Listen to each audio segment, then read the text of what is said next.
Баршаңызға қайырлы күн достар, сіздермен Мерей. Бүгін біз өте нәзік әрі ерекше тортымыз, сүтті қыз тортын дайындайтын боламыз.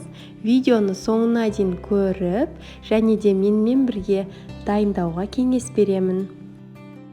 Алдымен біз ыдысымызға бөлме температурасындағы сары майымызды саламыз, және үстіне бөлме температурасындағы 2 жұмыртқамызды салып, сгущенкамызды құямыз.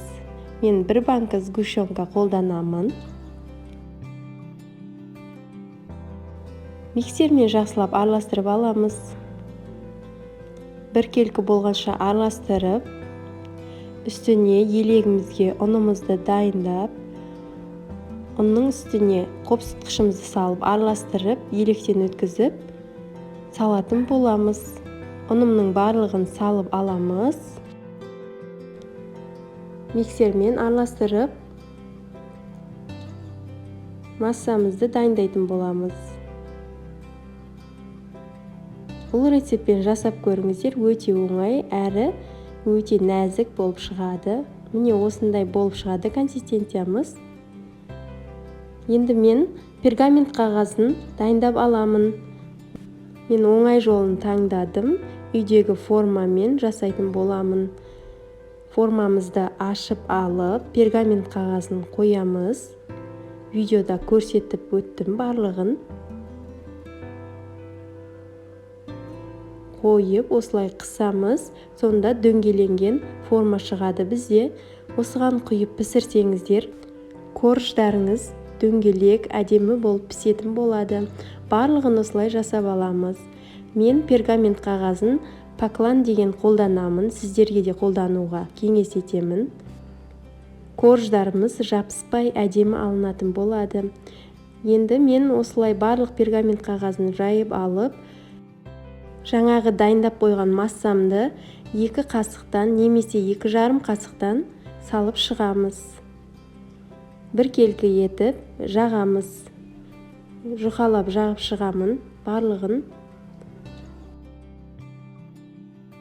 Видеода көрсетілгендей жағып шығамыз. Және де 180 градуста қызып тұрған пеште 4 немесе 6 минутта салып аламыз. Кремін жасайтын боламыз. Креміне мен 33% сливки қолдандым. Міндетті түрде 1 сутка холодильникте тұруы қажет. Дүкеннен сатып алып келсеңіз де 1 сутка холодильникке салып қойыңыздар. Сәл қоюлана бастаған кезде үстіне електен өткізілген қант ұнтағымызбен сүзбелі ірімшігімізді салып, жақсылап араластырып аламыз. Корждарымыз дайын. Корждарымды мен кольцомен дөңгелетіп кесіп аламын. Міне көрдіңіздер, пергамент қағаздан оңай алынады. Сіздерге де Поклан пергамент қағазын қолдануға кеңес етемін. Осылай дөңгелетіп кесіп аламыз.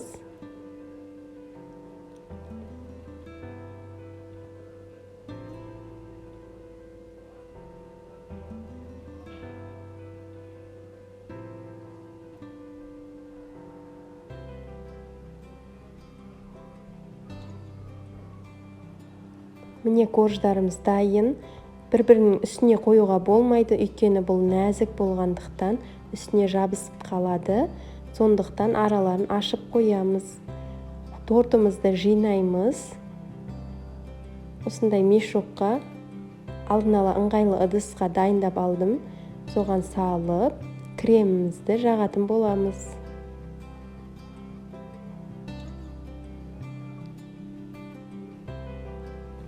Тортымызды жинаймыз.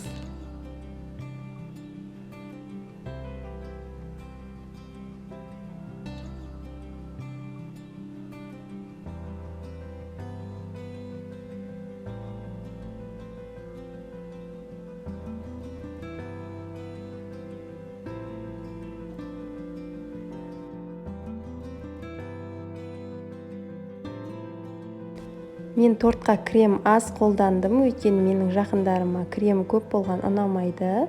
Егер сіздерге кремді болған қаласаңыздар, көбірек қоссаңыздар болады. осылай жан-жағына да жағып тегістеп алатын боламыз. Мен тортымызды әсемдеу үшін кольцомен кескен кездегі қалған қалдықтармен әсемдедім. Сіздер қалауларыңызша жасасаңыздар болады. Және де тортымыздың үстіне осындай узорлар қалдырып қойдым. Жан-жағын әсемдеп шығатын боламыз.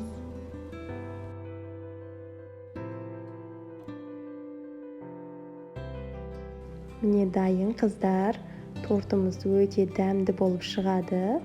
Барлығын әсемдеп алғаннан кейін холодильникке 2 сағатқа салып қойдым. Байқап тұрғандарыңыздай, әлі кремі қатпаған, сондықтан холодильникке салып алғандарыңыз дұрыс.